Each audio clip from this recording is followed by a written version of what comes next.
السلام علیکم اسٹوڈنٹس، میں ہوں ڈاکٹر ابیب الرحمن اور آپ دیکھ رہے ہیں Quetta T V. Students, bio chemistry میں آج ہم لیکچر نمبر 19 کو ڈسکس کریں گے اور یہ بھی منرلز کا ٹاپک ہوگا۔ اس میں ہم بیولوجیکل سگنیفیکینس آف منرلز کو ڈسکس کریں گے۔ ٹھیک، بیولوجیکل سگنیفیکینس کا مطلب اسٹوڈنٹس ہوتا ہے اہمیت، اور بیولوجیکل کا مطلب ہے ہماری لائف میں، ہماری زندگی میں منرلز کی اہمیت کیا ہے، اور اس منرلز میں ہم نے کیلشیم کو، فاسفورس کو، زنک کو اور آئرن کو ڈسکس کرنا ہے۔ تو چلیے جی شروع کرتے ہیں۔ Biological significance of iron, biological اہمیت آئرن کی۔ It plays an important role in production of RBCs۔ یہ ادا کرتا ہے اہم کردار پیدا کرنے میں RBCs کو۔ اب RBCs اسٹوڈنٹس کیا ہوتے ہیں؟ ریڈ بلڈ سیلز، ہمارے جسم کے اندر خون کے سرخ سیلز ہوتے ہیں جو آکسیجن کیری کرتے ہیں۔ It helps blood cells to carry oxygen from the lungs to body parts۔ اور یہ مدد کرتے ہیں سیلز کی کہ وہ کیری کریں، کہ وہ اپنے ساتھ لے جائیں آکسیجن کو لنگ سے، پھیپھڑوں سے، باڈی پارٹس جسم کے حصوں میں۔ It plays important role in immune system, اور یہ اہم کردار ادا کرتا ہے امیون سسٹم میں۔ ہمارے جسم کا جو حفاظتی نظام ہے، جو بیماریوں کے خلاف، بیکٹیریا، وائرسز کے خلاف ہماری مدد کرتا ہے، اس سسٹم کو بہتر بناتا ہے۔ It prevents you from feeling tired, اور یہ ہمیں بچاتی ہے تھکاوٹ سے۔ Lack of iron in RBCs causes anaemia, اگر کمی ہو جائے آئرن کی ریڈ بلڈ سیلز کے اندر تو اس کی وجہ سے کیا ہو جائے گا؟ اینیمیا ہو جائے گا۔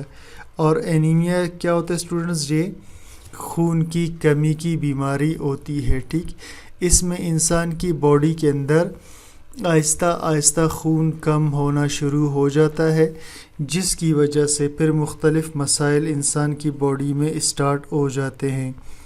ان مسائل کے اندر ویکنیس ہے، ٹائرڈنیس ہے، ویکنیس کمزوری ہو جاتی ہے، ٹائرڈنیس تھکاوٹ ہو جاتی ہے۔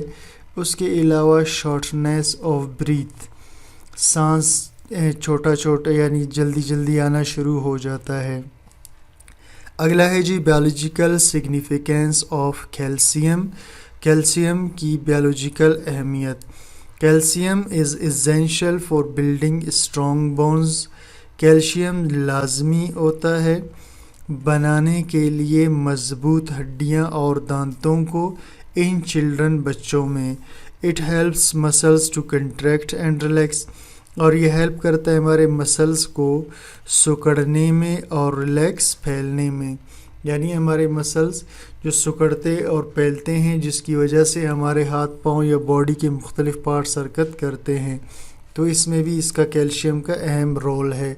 It is important in blood clotting, اور یہ اہم کردار ادا کرتا ہے خون کو جمانے میں۔ کلاٹنگ کہتے ہیں خون کو جمنا۔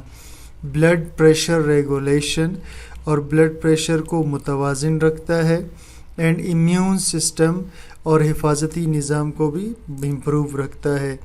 اٹس ڈیفیشنسی کازز، اس کی کمی کی وجہ سے ہو جاتا ہے اوسٹیوپوروسس۔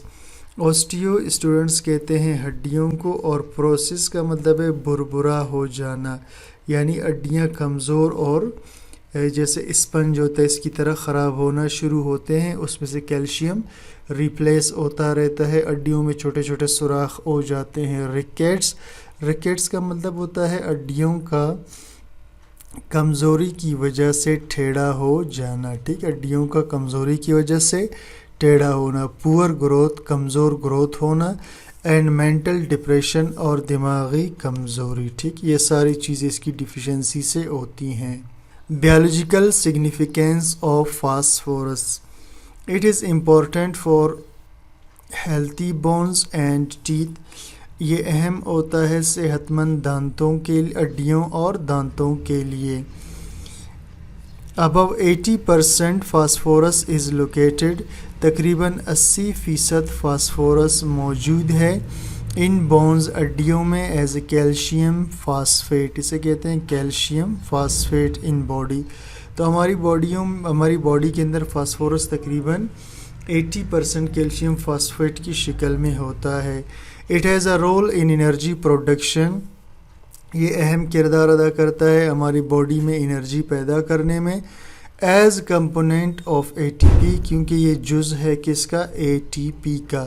ایڈینوسین ٹرائی فاسفیٹ اسے اسٹوڈنٹس کہتے ہیں. ٹھیک ہے، کیا کہتے ہیں اسے؟ ایڈینوسین ٹرائی فاسفیٹ. اس میں 3 فاسفیٹ کے مالیکیول ہوتے ہیں، اور فاسفیٹ کے مالیکیولوں کے جو بانڈ ہوتے ہیں وہ ہماری باڈی میں انرجی پیدا کرتے ہیں. It is part of D N A and R N A, اور فاسفورس حصہ ہوتا ہے ڈی این اے اور آر این اے کا. اسی چیپٹر میں ہم نے پڑھا تھا کہ phosphoric acid D N A اور آر این اے میں موجود ہوتا ہے. This helps in genetic information transfer, بس جینیٹک انفارمیشن کو یعنی وراثتی معلومات کو منتقل کرنے میں ہیلپ کرتا ہے. اینڈ پروٹین سینتھیسس، اور پروٹین بنانے میں بھی ہیلپ کرتے ہیں. It is constituent of plant cells, اور یہ جز ہے پلانٹ کے سیلز کا. ایسینشیل فار سیل ڈویژن، لازمی ہوتا ہے سیل کی تقسیم کے لیے. And development of new tissues, اور بنانے کے لیے نئے ٹیشوز کو. It is require to balance P H in body, اور یہ ضرورت ہوتی ہے بیلنس کرنے کے لیے جسم میں پی ایچ کو. It also helps in functioning of bodies muscular system, یہ ہیلپ کرتا ہے کام میں جسم کے مسکولر سسٹم کا، یعنی ہمارے مسلز جو کنٹریکٹ ریلیکس کرتے ہیں، اس میں بھی اس کا کردار ہوتا ہے. This important for heart beat, پس ضروری ہوتا ہے دل کی دھڑکن کے لیے، کیونکہ ہمارا ہارٹ بھی مسکولر آرگن ہے. اٹس ڈیفیشنسی کازز ریکیٹس، اس کی کمی سے ریکیٹس ہو جاتا ہے، یعنی ہڈیوں کا کمزور ہو جانا. اوسٹیو میلیسیا، ہڈیوں کا نرم ہو جانا. پور فارمیشن آف ٹیتھ، دانتوں کا کمزور ہونا. ارریگولر بریتھنگ پیٹرن، اور سانس کا بے ترتیب ہونا. جوائنٹ اسٹفنیس اینڈ پین، اور جوائنٹس کا سخت اور درد کرنا. بیولوجیکل سگنیفیکینس آف زنک، اب 4 نمبر پر ہے زنک کا بیولوجیکل اہمیت. It is important for normal growth, یہ ضروری ہے نارمل گروتھ کے لیے.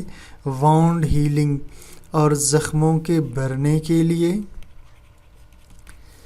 اینڈ نروس سسٹم، اور اعصابی یا دماغی نظام کے کام کے لیے. It helps to improve immune system, یہ ہمارے حفاظتی نظام کو ٹھیک رکھنے میں ہیلپ کرتا ہے. It plays important role in break down of carbohydrates, اور یہ اہم کردار ادا کرتا ہے توڑنے میں کاربوہائیڈریٹس کو. It enhances action of insulin, یہ بڑھاتا ہے انسولین کے کام کو ہماری باڈی میں. اور اسٹوڈنٹس انسولین کیا ہوتا ہے؟ انسولین ہمارے پینکریاس کے چند سیلز ہیں ان سے پیدا ہوتا ہے، اور وہاں سے پیدا ہو کر یہ ایک چھوٹے سے پروٹین کی شکل میں ہمارے بلڈ میں آ جاتا ہے. اور ہمارے بلڈ کے اندر جو ایکسٹرا گلوکوز ہوتا ہے، اس گلوکوز کو اپنے ساتھ بائنڈ کر کے یہ اس کو پھر یا تو جگر کے اندر یا پھر اسے مسلز کے اندر لے جا کر وہاں پر گلائکوجن کی شکل میں اسٹور کرتا ہے، تاکہ ہمارے جسم میں گلوکوز کا بیلنس توازن رہے. Helps in sense of test and smell, اور یہ ہیلپ کرتا ہے سینس احساس میں ذائقہ اور اسمیل کا، یعنی سونگھنے اور چکھنے کی حس کو برقرار رکھتا ہے، اس کو بہتر بناتا ہے. Its deficiency causes skin problems, اس کی کمی سے جلد کے مسائل ہوتے ہیں. سلو ہیلنگ آف وانڈز، زخم آہستہ آہستہ بڑھتے ہیں. لاس آف ایپیٹائٹ، بھوک ختم ہو جاتا ہے. ویٹ لاس، کمزوری ہو جاتی ہے، وزن گر جاتا ہے. Decreased ability of food test, اور کم ہو جاتا ہے صلاحیت خوراک کو چکھنے کی. تو اسٹوڈنٹس یہ چند امپورٹنٹ پوائنٹس تھے ہر منرل کے، تو آپ کے ساتھ میں نے جس کو شیئر کیا، امید کرتا ہوں آپ کو سمجھ میں آ گیا ہے. کوئی چیز کلیئر نہ ہو کمنٹ سیکشن میں ضرور بتا دیجئے، اور چینل کو سبسکرائب، لائک، شیئر کیجئے گا. Thank you for watching.